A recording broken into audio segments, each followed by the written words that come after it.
आपका एक बार फिर से स्वागत है हमारे चैनल लर्निंग विद विनीत में। दोस्तों, आज हम इस वीडियो में डिस्कस करने वाले हैं टेक्स्ट फंक्शंस के बारे में। अभी टेक्स्ट फंक्शंस क्या क्या होंगे वो तो आपने थंबनेल पे देख लिया होगा। ये जो 9 फंक्शंस होंगे आज इनके बारे में जानेंगे और हम समझेंगे कि इनका फंडामेंटल होता क्या है, यानी कि ये किस तरीके से काम करते हैं, और जब हमें आवश्यकता पड़ेगी इनको इम्प्लीमेंट करने की किसी और फंक्शन के साथ तो उनके साथ भी करेंगे। ठीक है, तो सबसे पहले इन 9 फंक्शन का इंट्रोडक्शन ले लेते हैं। दोस्तों देखिए, ये हैं वो हमारे 9 फंक्शन।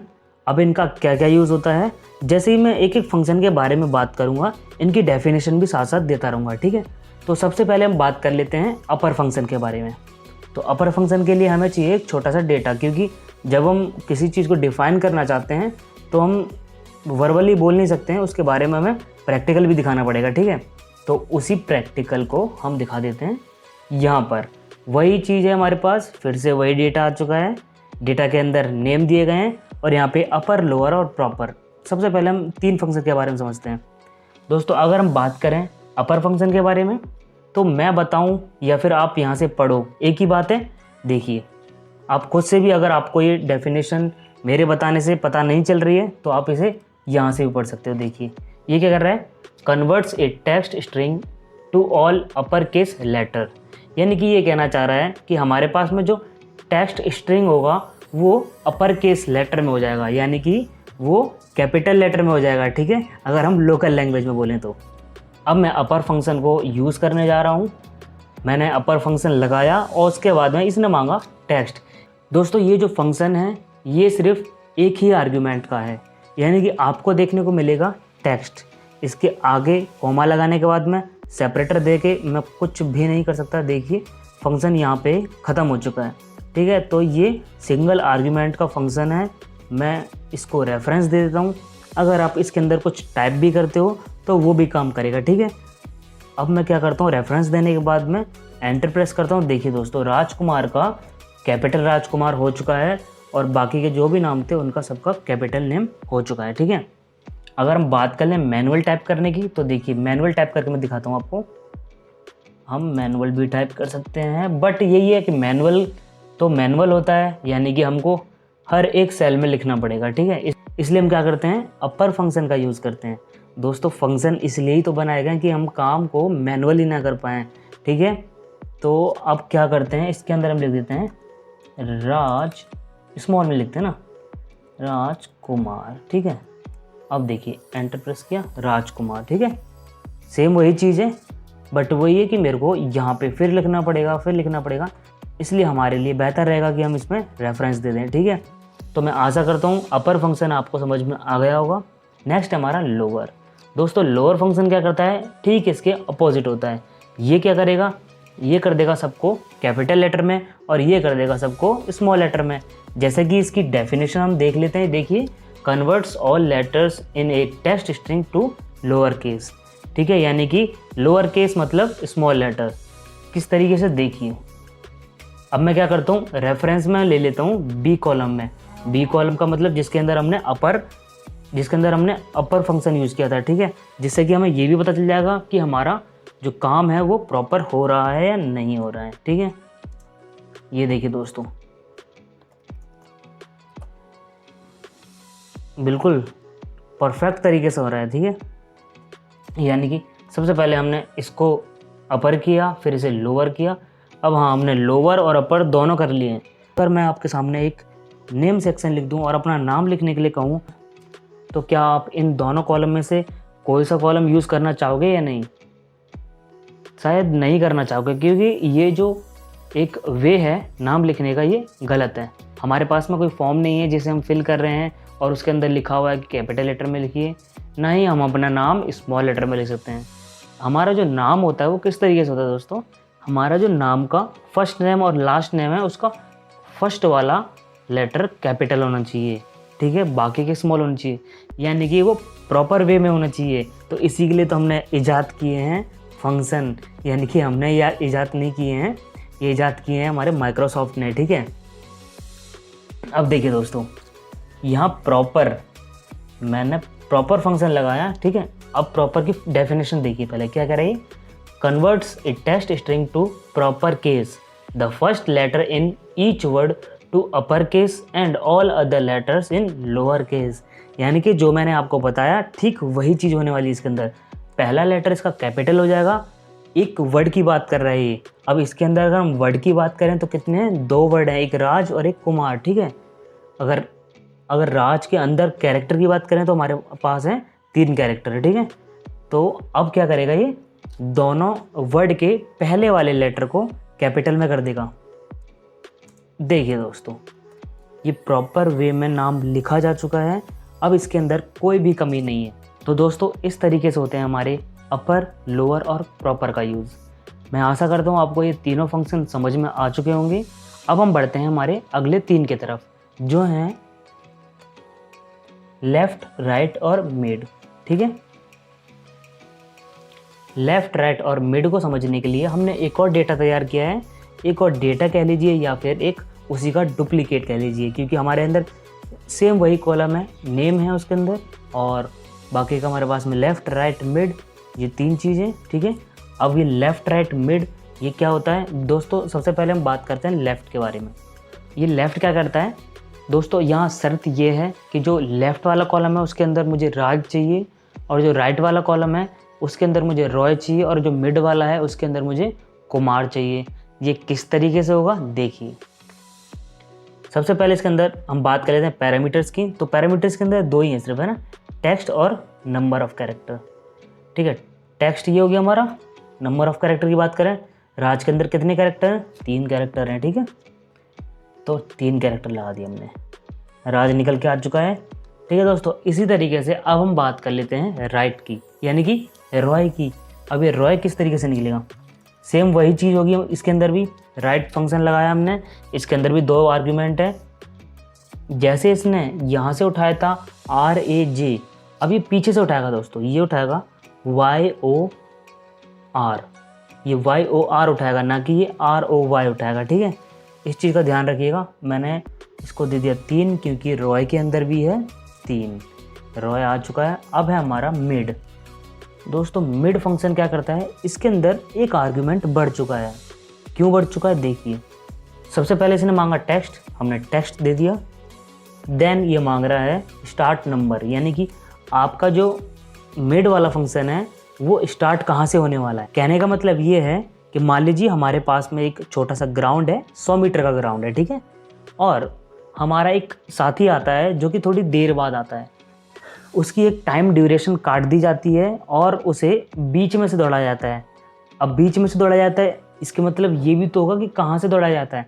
मान लीजिए 100 मीटर की दौड़ है तो उसे 30 मीटर आगे से दौड़ा जाता है, या फिर 40 मीटर से स्टार्ट किया जाता है, या फिर 50 मीटर से, या फिर 50 मीटर से स्टार्ट किया जाता है।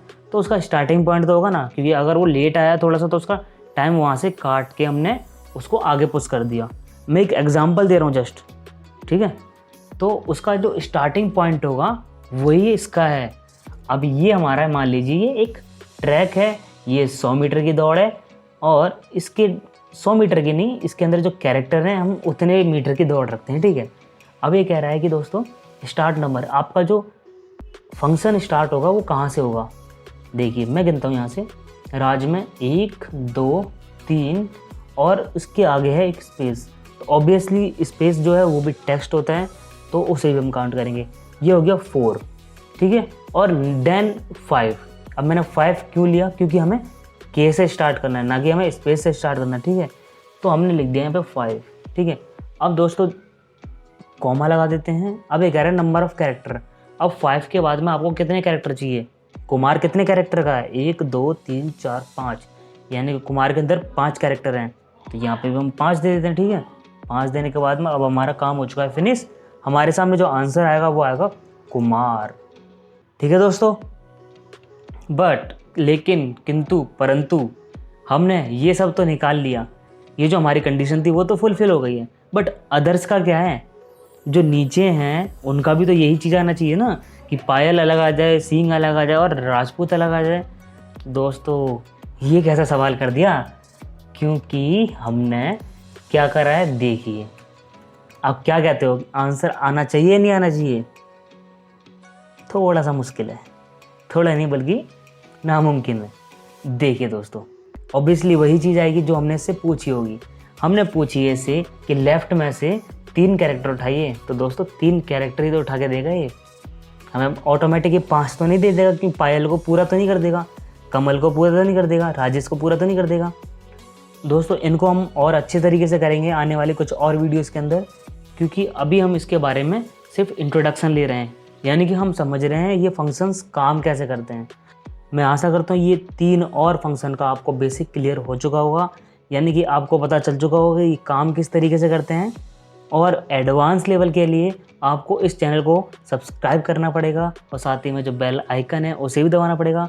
आने वाले कुछ और वीडियोस के अंदर हम बहुत ज़्यादा एडवांस लेवल की बात करने वाले हैं, जो कि आपके लिए बहुत ज़्यादा हेल्पफुल रहेगा और आपका समय बचा सकता है। ठीक है, अब हमने ये फंक्शन कर लिए हैं, नेक्स्ट है हमारे 3 और, वो क्या है देखिए। दोस्तों सबसे पहले हम बात कर लेते हैं ट्रिम फंक्शन के बारे में। ये ट्रिम फंक्शन होता क्या है? मेरे ख्याल से आप सब लोगों ने वीडियो एडिटिंग फंक्शन यूज़ किया होगा, जिसके अंदर आपको एक सेक्शन देखने को मिलेगा जो है ट्रिम। अब दोस्तों ट्रिम वहाँ पे क्या करता है, वहाँ पे वो वीडियो को काटता है, यानी कि आपको जितना पार्ट काटना है वहाँ से आप काट सकते हो। ठीक उसी तरीके से हम एक्सेल में भी यूज़ करने वाले हैं, बट लेकिन किंतु परंतु शर्त यह है कि वो वीडियो के पार्ट को काटता था और ये अनवांटेड स्पेस को काटेगा। अब इसका मतलब क्या हुआ अनवांटेड स्पेस को? दोस्तों यहाँ गौर करिएगा कि आप राजकुमार रॉय इन सब के बीच में एक सीक्वेंस जो होता है ना, वो बिल्कुल बिगड़ा हुआ है। राज के आगे इतने सारे स्पेस दिए गए हैं, नहीं दिख रहे? देखिए, ये देखिए, ये सारे क्या है, ये स्पेस हैं। तो दोस्तों एक वर्ड के बाद जो नेक्स्ट वाला वर्ड स्टार्ट होगा उसके बीच में अगर हम बात करें तो कितने स्पेस होने चाहिए? सिर्फ एक होना चाहिए। वो एक ही स्पेस ये बताता है कि हमारा वर्ड लिखा है, ये जो सेंटेंस लिखा है वो बिल्कुल प्रॉपर वे में लिखा है। अगर मैं अभी इसको कंपेयर करूँ उससे, किससे? देखिए, यानी कि इस वाले से, तो क्या ये और ये आपको एक साथ सही दिखाई दे रहे हैं? मेरे हिसाब से तो बिल्कुल भी नहीं, क्योंकि इनके अंदर कुछ स्पेस दिए गए हैं, कहीं पे कुछ दिया गया है, यानी कि सीक्वेंस बिल्कुल बिगड़ा हुआ है। इसे कैसे ठीक करते हैं देखिए, मैंने यहाँ पुट किया ट्रिम फंक्शन। ठीक है, ट्रिम फंक्शन जो है वो भी एक ही, यानी कि सिंगल आर्गुमेंट पे बेस है। आप यहाँ देखिए, आपको देखने को मिलेगा टेक्स्ट। अगर मैं इसके बाद में सेपरेटर लगाने की कोशिश करूँ तो कोई फ़र्क नहीं पड़ेगा, क्योंकि ये फंक्शन एक ही टेक्स्ट के अंदर कंप्लीट हो जाएगा। यानी कि मैं इसे रेंज भी दे सकता हूँ या फिर इसे मैनुअल भी टाइप कर सकता हूँ, बट वो ये मैनुअल तो करना नहीं है हमको। अगर मैनुअल करना होता तो फंक्शन ही क्यों यूज़ करते। ठीक है, अब हमने यहाँ पर रेफरेंस दे दिया है, देन मैं एंटर करता हूँ। देखिए दोस्तों, ये देखिए, यानी कि जो हमने इसका सीक्वेंस बिगाड़ा हुआ था जानबूझकर, उसका सीक्वेंस इसने चुटकी के अंदर, यानी कि एक चुटकी में सही कर दिया है। आप इस फंक्शन को याद रखिएगा जिसका नाम है ट्रिम। ठीक है, जो कि अनवांटेड स्पेस को हटाता है। अनवांटेड का मतलब है एक को छोड़कर जितने भी हैं। अब एक को छोड़कर ऐसा नहीं है कि हमारे पास में एक सेंटेंस लिखा है और उसके अंदर 10 वर्ड हैं, 10 वर्ड के अंदर हर एक के बाद में एक एक स्पेस दिया गया है। तो आप ये मत सोचिए एक को छोड़कर सबको हटा देगा तो पहले को रखेगा बाकी नहीं। दोस्तों हर वर्ड के बाद में एक स्पेस को रखेगा, अगर 2 स्पेस हैं तो उसमें से एक हटा देगा। ठीक है, यह है हमारा ट्रिम फंक्शन। अब है लेन। दोस्तों अब लेन के अंदर क्या है, मुझे अगर एक चीज़ जाननी है, क्या जाननी है? ये जानना है कि मेरे को ये जानना है कि इस ट्रिम, यानी कि जहाँ पे मैंने ट्रिम यूज़ किया है, इसके अंदर दोस्तों कितने कैरेक्टर हैं। तो सिंपली मेरे को क्या करना पड़ेगा, लेन फंक्शन का यूज़ करना पड़ेगा। लेन फंक्शन लगाया मैंने, सेम वही चीज़ करनी है हमें। यहाँ पे टेक्स्ट, यानी कि एक ही सिंगल आर्ग्यूमेंट है, इसके अंदर सिंगल आर्ग्यूमेंट है तो हमें ऑब्वियसली टाइप कर सकते हैं या फिर इसे हम रेफरेंस दे सकते हैं। रेफरेंस देना ज़्यादा बेटर रहेगा। अब देखिए दोस्तों क्या हुआ है, यहाँ पे हमें रिटर्न दिया है इसने 13। अगर हम इसी को जो हमारा कॉलम नंबर ए है वहाँ से कंपेयर करें तो यहाँ पे देखिए 26, यानी कि डबल, 13 दूनी 26 है ना।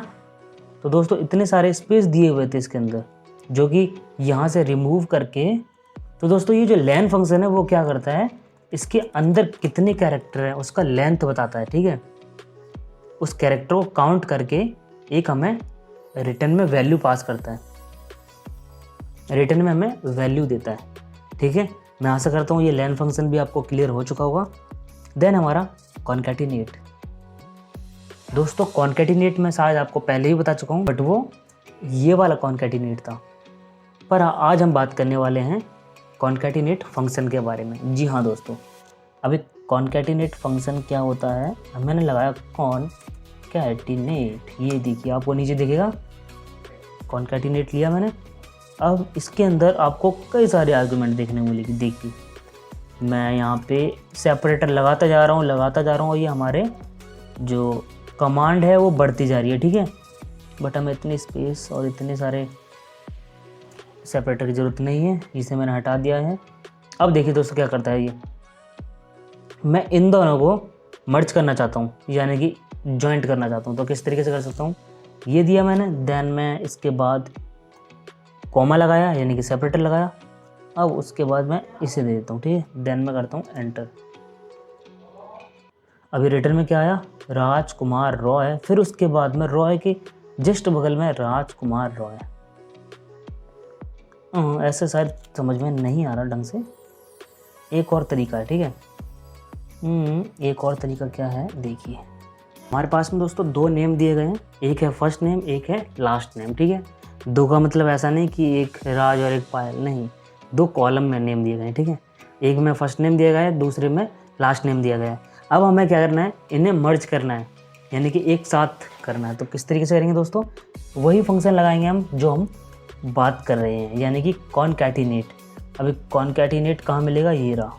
ठीक है, अब कॉन्कैटिनेट फंक्शन लगा दिया, इसके अंदर कई सारे सेपरेटर दे सकते हो आप। देखिए कई सारे सेपरेटर दे सकते हो, यानी कि 255 सेपरेटर आप यहाँ पे दे सकते हो। ठीक है, तो हमें 255 की तो ज़रूरत है नहीं है अभी हमें ज़रूरत है सिर्फ कुछ ही, यानी कि 2।